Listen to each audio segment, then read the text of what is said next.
Po sa ating lahat, ang topic natin ngayon ay continuation ng covenant ng Ama kay Moses na para sa atin yung mga kautusan na yun para tayo mamuhay sa mundo na hindi mapapahiwalay sa Ama. Ito na yun.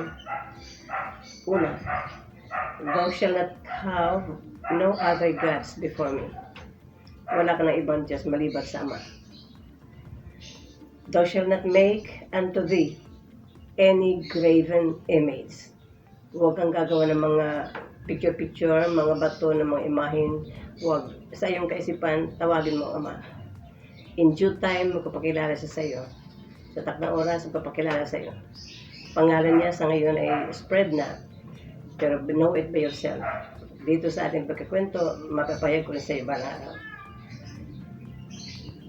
Huwag kang tatawagin ng pangalan ng Ama na walang katuturan. Yung